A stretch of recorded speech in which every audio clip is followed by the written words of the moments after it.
As President John F. Kennedy said many years ago, geography has made us neighbors, history has made us friends, economics has made us partners, and necessity has made us allies.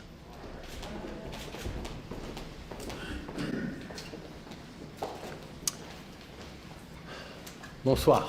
Good evening.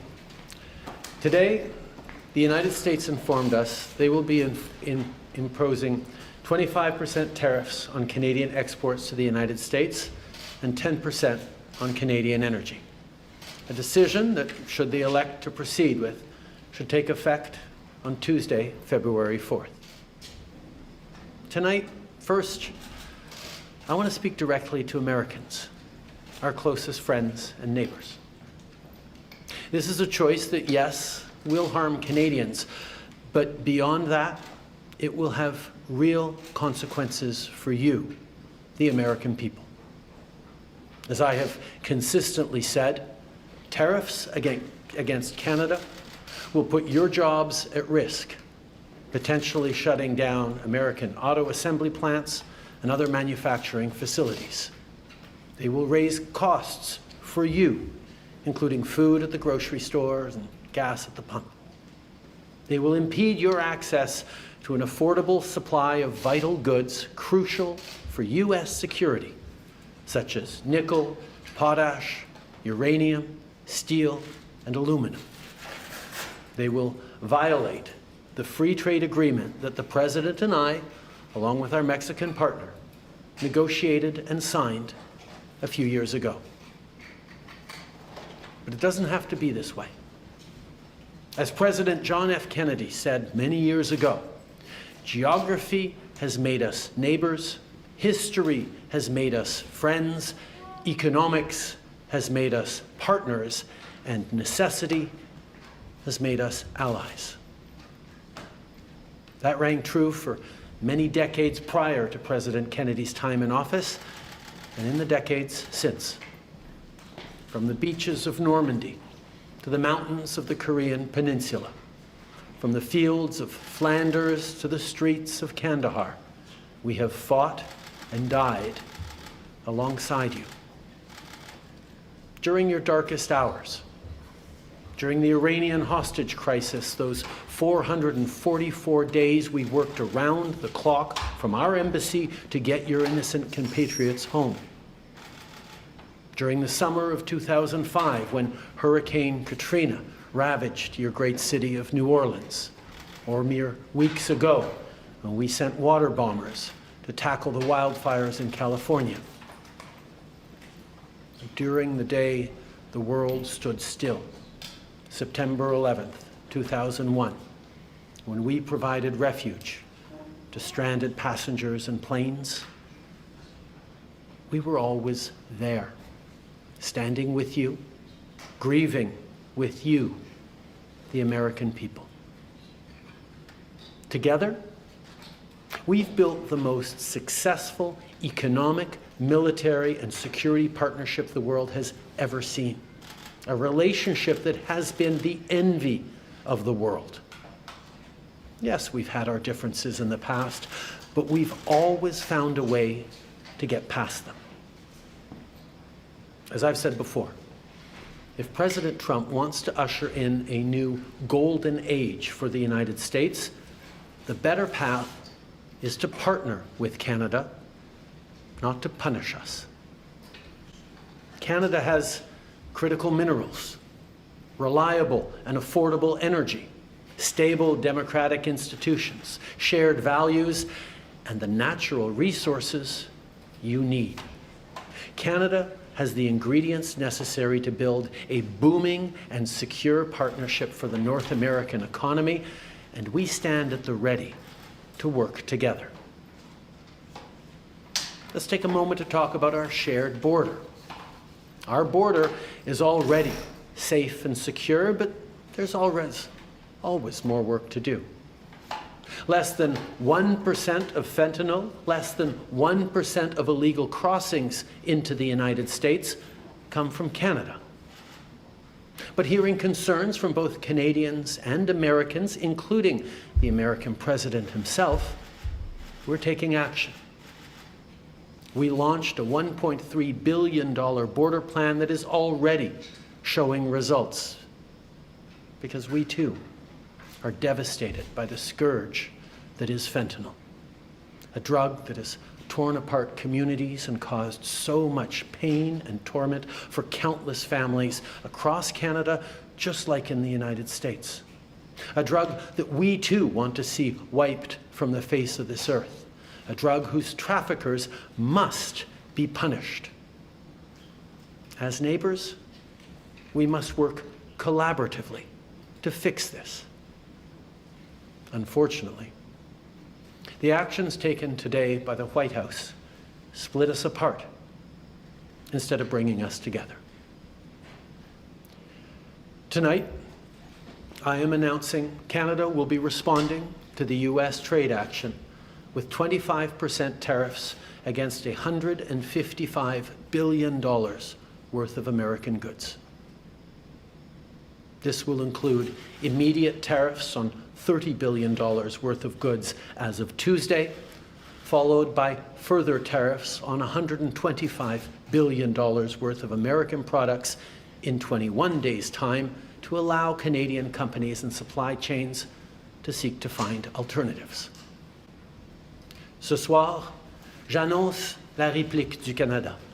Des tarifs douaniers de 25% sur 155 milliards de dollars de marchandises américaines.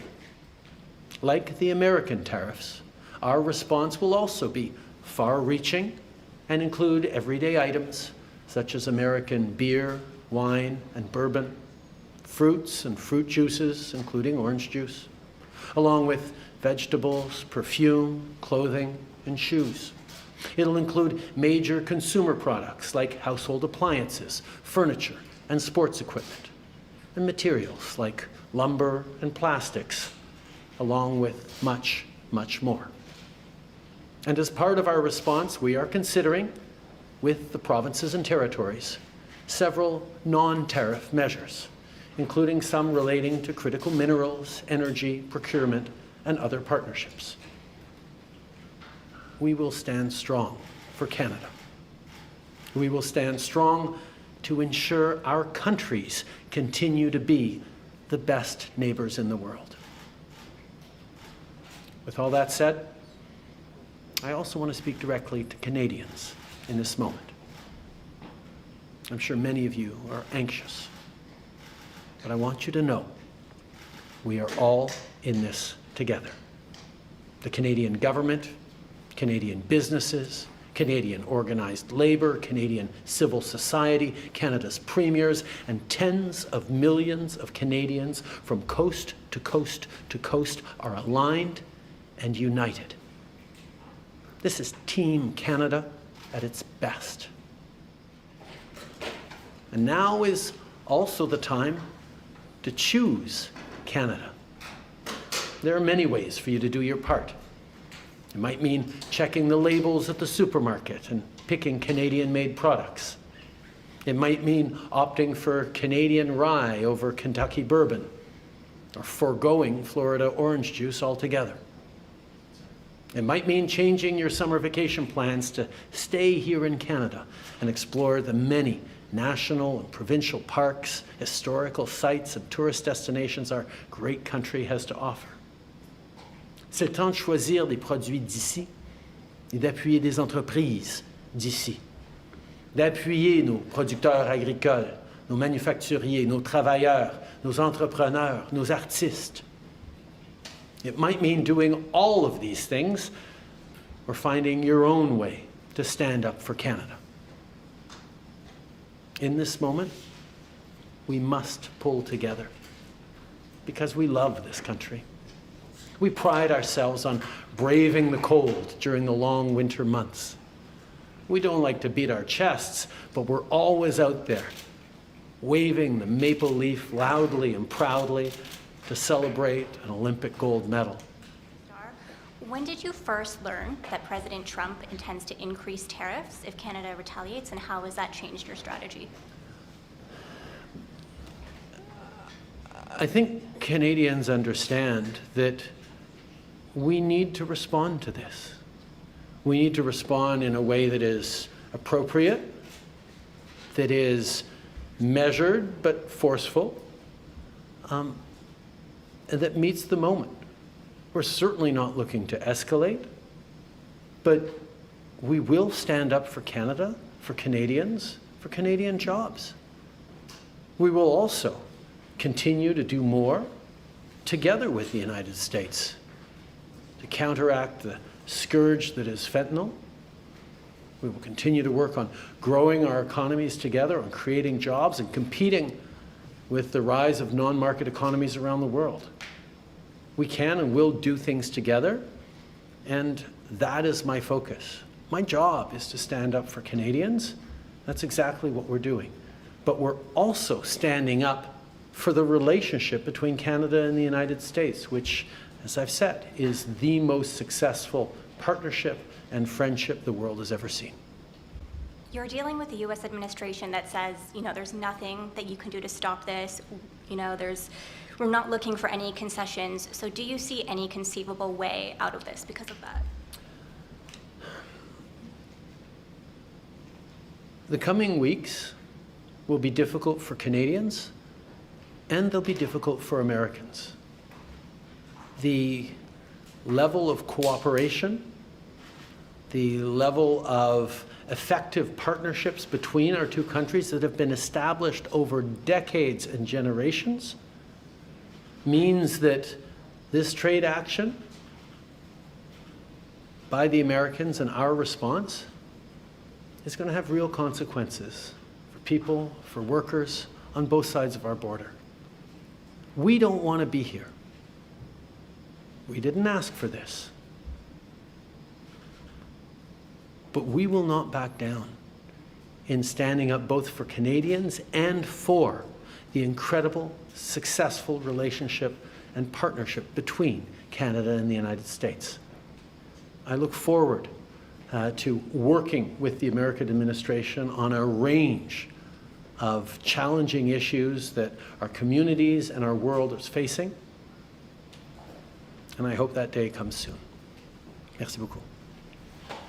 All right, this concludes today's press conference. Ça conclut la conférence de presse d'aujourd'hui. Merci. Merci tout le monde.